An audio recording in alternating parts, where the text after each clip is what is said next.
முட்டைங்கிறது ஒரு மாமிசம். ஆனால் அது வந்து இப்போ அதோட தன்மை வேறு. மாமிசத்தின் தன்மைங்கிறது வேறையாக இருக்குது. இப்போ பால்ங்கிறது ஒரு மாமிசம்தான், ஆனால் அது திரவ மாமிசம். முட்டைங்கிறது ஒரு மாமிசம்தான், ஆனால் அது கரு மாமிசம். முட்டை கரு அல்லது முட்டை மாமிசம், அதை நம்ம எப்படி சொல்கிறது? அதுக்கு ஏதாவது ஒரு மாமிசத்தின் ஒரு பிரிவு. அதனால் முட்டை வெள்ளையாக இருக்குது, மாமிசம் மாதிரி இல்லை, ரத்தம் வருவதில்லை. அதனால் அதை வந்து அசைவத்தில் சேர்த்துடலாம் அப்படின்னு நம்ம நினைக்கக்கூடாது. பால் வந்து வெள்ளையாக இருக்குது, அதுலேருந்து ரத்தம் வர்றதில்ல, அதனால் வந்து அதை மாமிசத்தில் சேர்க்கக்கூடாது அப்படி கிடையாது. மாமிசத்தில் அது ஒரு தன்மை. பால்ங்கிறது திரவ மாமிசம், திரவ வடிவில் உள்ள ஒரு மாமிசம். ரத்தத்தில் இருந்தானே அதை பிரிஞ்சு வருது அந்த பால் என்பது. அதுபோல் முட்டை என்பது அது கரு, அது வந்து வெள்ளை கரு, அதில் ஒரு உயிர் இருக்குது. அந்த உயிர் தான் அதில் உயிர் இருக்குது. பச்சை முட்டையில் உயிர் இருக்குது, அதில் எல்லாத்துக்கும் தெரியும். ஆனால் அதை அவிக்கும்போது அது வெள்ளையாக மாறுது. மற்ற மாமிசத்துலேருந்து இது வித்தியாசமாக இருக்குது, வாசனை வித்தியாசமாக இருக்குது, வேறு மாதிரி இருக்குது. அதனால் வந்து நம்ம அதை வந்து மாமிசத்தில் சேர்க்காமல் முட்டைங்கிறது தனியாக ஒரு கேட்டகரி, மாமிசம் கிடையாதுங்கிற மாதிரி நமக்கு நாமே ஒரு பொய் சொல்லிக்கிட்டு அதை சாப்பிடணுங்கிற ஆசைக்காக நம்ம அது மாமிசம் இல்லை, அது சைவம் அப்படின்னு நம்ம பொய் சொல்கிறோம். அது மாதிரி பாலையும் வந்து அது ஒரு மாமிசம்தான். அந்த பாலையும் நம்ம தவிர்க்க முடியாது, அது மேலே உள்ள ஆசையில் நம்மளால் கட்டுப்படுத்த முடியலை. அதனால் அதை சைவம்னு சொல்லிக்கிட்டு அதை நம்ம குடிச்சிக்கிட்டு இருக்கோம். அதில் வந்து தயிர், மோர், நெய், வெண்ணெய் அப்படின்னு சொல்லிட்டு அதை நாங்கள் சாப்பிட்டுட்ருக்கோம். அப்போ வந்து சைவம்னு இவங்க சொல்கிற, அதாவது யார் சைவம் அப்படின்னா பால், அதாவது யார் வந்து நான் வெஜிடேரியனே சாப்பிட்றது இல்லை அப்படின்னா பால் சாப்பிடக்கூடாது, முட்டை சாப்பிடக்கூடாது, மாமிசம் சாப்பிடக்கூடாது, மீன் சாப்பிடக்கூடாது, இவ்வளோத்தையும் சாப்பிடாதவங்க தான் நான் வெஜிடேரியன் கிடையாதுன்னு சொல்லலாம். நான் வந்து வெஜிடேரியன்னு சொல்லலாம். அதனால் வந்து அதுக்கு தான் வெஜிடேரியன் சொல்கிறாங்க உங்களுக்கு. வெஜிடேரியன் பாலுக்கும் ஒரு சொல்லணும், பாலுக்கும் வந்து அவங்க ஒரு கேட்டகரியை பிரிச்சிடணும். அதனால் பால் மட்டும்தான் நான் குடிப்பேன், முட்டை சாப்பிடக்கூடாது அப்படின்னா முட்டை சாப்பிட மாட்டேன்னா அதை குறிப்பிட்டு சொல்லணும். மில்கிட்டேரியன்னு ஏதாவது சொல்லணும். மில்கிட்டேரியன், பாலேரியன்னு இல்லைன்னா ஏதாவது சொல்லணும். பால் தான் குடிப்பேன் அப்படின்னு சொல்லிட்டு கொடுக்கணும்.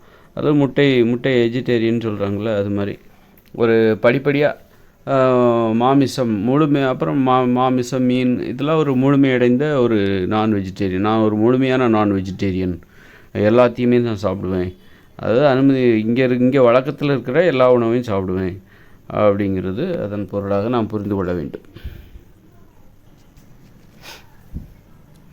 முட்டை சாப்பிடுவதும் ஒரு உயிரை கொல்வதாகத்தான் நாம் அதை பொருள்படும். ஒரு உயிரை தானே கொல்றோம். மாமிசம் ஏன் சாப்பிடுவோம்? அது ஒரு உயிரை கொண்டு சாப்பிடக்கூடாது. உயிரினா அது நடமாடும் அசையும் உயிரினத்தை கொண்டு அது மாதிரி சாப்பிடக்கூடாது. அதுபோல் ஏன்னா அது ஒரு கொடூரமானது, அதனால தான் வந்து அது சாப்பிடக்கூடாதுன்னு சொல்கிறாங்க. அது ஒரு முட்டையும் அதுக்குள்ளே ஒரு உயிர் இருக்குது, அது ஒரு கொடூரமானது. அதை சாப்பிடுவது, அதுக்குள்ளே ஒரு கரு இருக்கும், அதை நீங்கள் வந்து வேக வைக்கிறீங்க, எவ்வளோ துடிச்சு போயிருக்கும், அப்போ துடிச்சு போய் தானே அடங்கும். அதனால் அது சாப்பிடக்கூடாது, அது ஒரு கொடூரமானது. ஏன் முட்டை சாப்பிட்டா என்ன, மாமிசம் சாப்பிட்டா என்ன? நம்ம மனித உயிர்களாக நம்ம வாழ முடியாது. மனித உயிர்களின் உணவு கிடையாது அப்படிங்கும்போது மனித உயிர்கள் உணவு எதுவோ அதை சாப்பிட்டா மட்டும்தான் நாம் மனித உயிர்களாக வாழ முடியும். மனித உயிர்களாக வாழ்வதற்கு மனித உணவுகளை சாப்பிடணும். இல்லைன்னா நம்ம வந்து பேய்களாகவும் பிசாசுகளாகவும் மிருகங்களாக தான் வாழ்வோம். இன்றைக்கி இயந்திர அறிவியல் உலகில் வாழ்கிறவர்கள் வந்து மனுஷங்க, மாமிசம் சாப்பிடுகிறவர்கள், மீன் சாப்பிடுகிறவர்கள், முட்டை சாப்பிடுகிறவர்கள், பால் சாப்பிடு, கண்டிப்பாக அவங்க மனுஷங்க கிடையாது. அவங்க வந்து மிருகன்னு சொல்லலாம் அல்லது பேய்கள்னு சொல்லலாம். இது ஒரு மிருகங்களின் உலகம் அல்லது பேய்களின் உலகம், பிசாசுகளின் உலகமாக இந்த இயந்திர அறிவியல் உலகை நாம் கருதலாம். மனுஷங்களாக வாழணுன்னா அதற்கு ஒரு உலகம் இருக்குது, அதற்கு ஒரு உணவு முறை இருக்குது. அந்த உணவை சாப்பிட்டா தான் நம்ம மனுஷங்க. மாடு வந்து புல் தான் சாப்பிடுவோம். அது மாமிசத்தை சாப்பிட்டா நம்ம அதை ஒத்துப்போமா? அது மாடே கிடையாதுன்னு சொல்லுவோம்ல. மாட்டுக்கு அதுக்கு பொருந்தலைல்ல. மாமிசத்தை சாப்பிடக்கூடாது. அது மாதிரி தான் மனுஷங்கன்னா அவங்களும் தாவர உண்ணி தான். நாமளும் இந்த ஆடு, மாடு, மான், குதிரை அந்த கேட்டகரியில் தான் நாமளும் வருவோம். அதனால் நாம் மாமிசம் சாப்பிடக்கூடாது. அப்படி மீறி சாப்பிட்டா ஒரு மாடு, ஆடோ மாமிசத்தையோ மீனையோ சாப்பிடுதுன்னா அதை நம்ம எப்படி பார்ப்போம்? முட்டையை சாப்பிடுது அப்படின்னா எப்படி பார்ப்போம்? அது தப்பாக தானே பார்ப்போம். அது ஏதோ விதிமுறை மீறலை தானே பார்ப்போம். அது அவ்வளோ நல்லா இருக்காது தானே. மாமிசத்தை சாப்பிடுகிற மாடு, அதை நீங்கள் வரவேற்பீர்களா? வரவேற்க மாட்டீங்க. மாடுன்னா அது புல்லை தான் சாப்பிடணும்.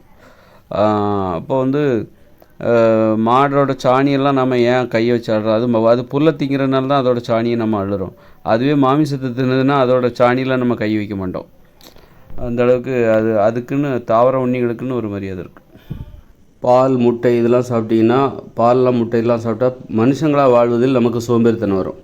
அதாவது மிருகமாக வாழ்ந்துடலாம். மூட நம்பிக்கையோடு வாழ்கிறது வந்து மனுஷ வாழ்க்கை கிடையாது.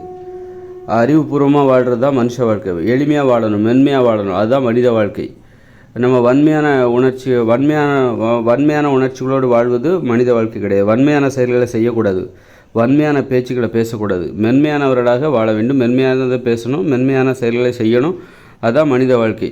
அப்போது வந்து இந்த முட்டை, பால் இதெல்லாம் சாப்பிட்றதே நோக்கமே என்னென்னா, இறைச்சி வன்மையானவர்களாக இருக்க வேண்டும், வன்மையான செயல்களை செய்ய வேண்டும் அப்படிங்கிற நோக்கம் தான். முட்டை, பால் இதெல்லாம் சாப்பிட்றது, இறைச்சி சாப்பிட்றதுக்கான நோக்கமே என்னென்னா வன்மையான செயல்களை செய்ய வேண்டும், சண்டை போடணும் அப்படிங்கிறதுக்காக தான் இந்த உணவை அவங்க சாப்பிட்டாங்க. அதில் பால், முட்டை. அப்போ நீங்கள் மென்மையாக தான் வாழணும், அதான் மனுஷங்க அப்படின்னா மென்மையான செயல்களை தான் செய்யணும், மென்மையான பேச்சுக்களை பேசணும், அதுதான் மனித தன்மைன்னா அப்போ இந்த உணவுகளெல்லாம் நீ சாப்பிடக்கூடாது. இந்த மாமிசத்துக்குலாம் எதுக்கு சாப்பிட்ற? நீ என்ன அதை சாப்பிட்டுட்டு போய் சண்டையாக போட போகிற? நீ மென்மையானவராக இருக்கிறன்னா அதுக்கான உணவுகளை சாப்பிடணும். இது வன்மையானவர்களின் உணவு. வன்மையாக இருக்கிறாங்க, வன்மையான செயல்களை செய்பவர்கள், அவர்களுடைய உணவு இது. சண்டை போடுறவங்களோட உணவு இது. பால், முட்டை, தயிர், மோர் எல்லாமே, வெண்ணெய் எல்லாமே அதான் அந்த கேட்டகரி தான். மாமிசம், மீன் இதெல்லாம் வன்மையான உணவுகள். அதனால் மனுஷங்களாக வாழணுன்னா அதுக்கு ஒரு ஊக்கம், சுறுசுறுப்பு நமக்கு எங்கேருந்து கிடைக்கும்? மனித உணவுகளிலிருந்து தான் கிடைக்கும். மனித உணவு என்பது மென்மையாக வாழ்வதற்கு உதவி செய்கிற உணவுகள்.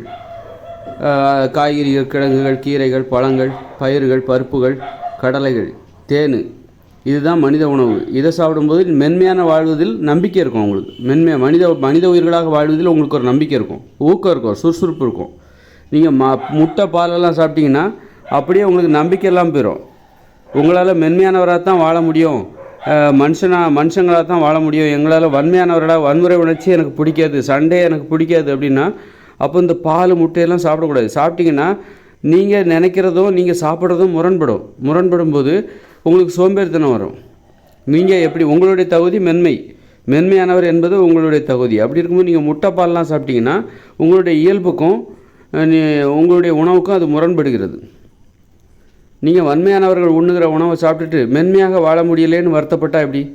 மென்மையாக வாழணுன்னா மென்மையான உணவுகளை சாப்பிடணும், மென்மையான உணவுகளை சாப்பிடணும். தயிர்லாம் சாப்பிடக்கூடாது. தயிர், மோர், பால் இதெல்லாம் சாப்பிடவே கூடாது. இதெல்லாம் வன்மையானவர்களின் உணவுகள். மாமிசம், மீன், முட்டை இதெல்லாம் வன்மையானவர்களின் உணவுகள். அப்போ மனுஷங்களாக வாழ்வதில் நம்பிக்கை இருக்கணும். அப்போ தான் சுறுசுறுப்பு. மனுஷனாக வாழ்ந்தால், அதாவது இந்த உணவு சாப்பிட்ட கூட இன்னும் சுறுசுறுப்பாக இருப்பேன். நிறைய சொல்லுவாங்க, தெம்பு இருக்காது உடம்புல, காய்கறி பழங்கள்லாம் என்ன சத்து இருக்காது, தெம்பு இருக்காது அப்படின்னு சொல்லுவாங்க.